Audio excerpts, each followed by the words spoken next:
Hi, ako si JP. Ako si Red, And we're at home with It All Started in May.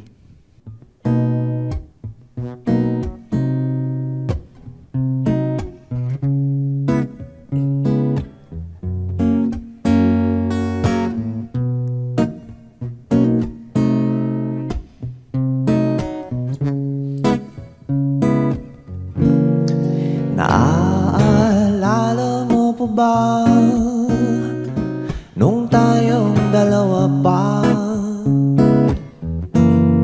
sumasabay sa agos ng hangin? Kay hirap mo namang ibigin, bakit ganyan? Kay hirap mo nang ibigin aking sinta, bakit ganyan? Kay hirap mo nang ibigin aking sinta. Nag-meet kaming lahat through school. Classmate ko si Red and si Mikey. Kasi irregular ako. So, ang nangyari, we meet through school nga, ayan, para to join ng Battle of the Bands. But unfortunately, hindi siya natuloy. So, we decided na parang ituloy na lang natin since we share the same passion, ganyan. And for the love of music, gusto lang namin mag-create, ganyan. So, we decided na lumabas kami para ituloy yung music namin. Umanap kami ng mga gigs, ganyan. And yun sila Sir Paus, then si Mikey, si Jai, na kasama din namin. Napag-decide kami na ituloy yung music namin since yun nga, hindi kami natuloy sa Battle of the Bands. And ayun, and the rest is history na nag-create kami ng songs and na-discover kami through TikTok and sa other platforms. Then ayun, masaya kami na 4 na yung song namin, which kaka-release lang namin yung song namin na Naalala.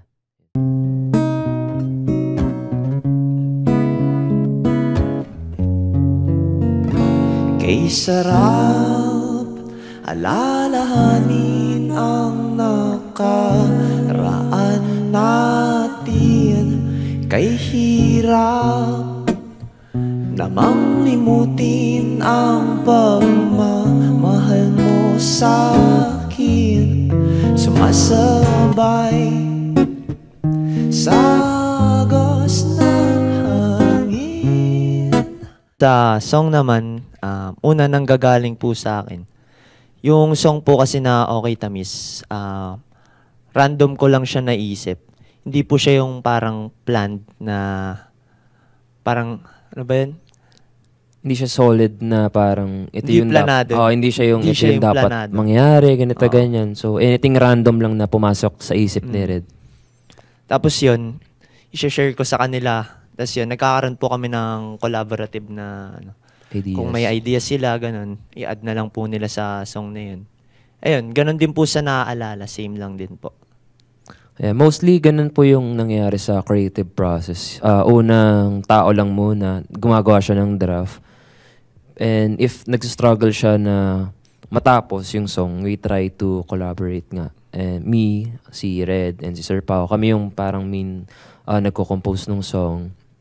And after we finish yung pinaka-whole draft, tsaka namin sila pinipresent sa whole band. And paano kami gumagawa ng arreglo, ganun. Tsaka sila nagdadagdag nung kanilang elements and how we should do yung ganitong dynamics, mga ganyan. So, yung mga important stuff din na naririnig nyo kung bakit siya ganito kaganda ngayon, yung outcome niya. Ayan. Kay hirap mo namang ibigin, bakit ganyan? Kay hirap mo nang ibigin aking sinta, bakit ganyan? Kay hirap mo nang ibigin aking sinta.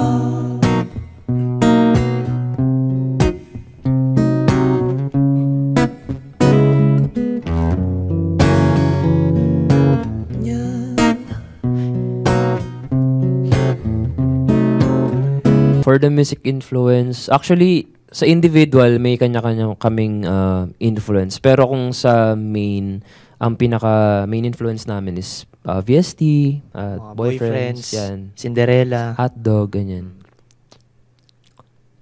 Ayun. So, siguro sa current, meron din kami mga influence din. Siguro mga Four of Spades, ganyan. Mga Lola Amor. yan. Yung mga brass na sounding, ganun. Gusto rin namin sila ma-achieve since, alam mo yun, sobrang wide nung range na naririnig mong sound sa kanila.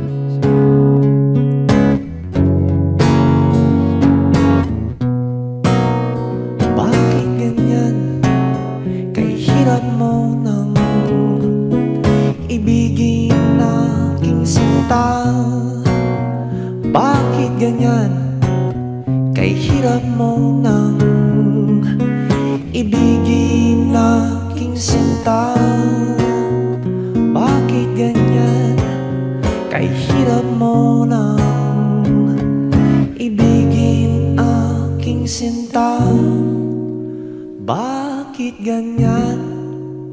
Kay hirap mo nang hanapin aking sinta.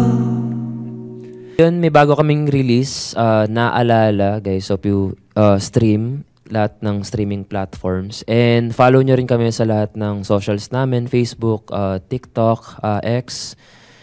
And yan. Thank you guys. Abangan nyo kami sa Thank you, mga susunod guys. pa. Magre-release pa kami ng mga... Yan. Thank you. Bakit ganyan? Biglang nawala. Dahil sumama ka na sa iba. Iba. Iba. Sa iba.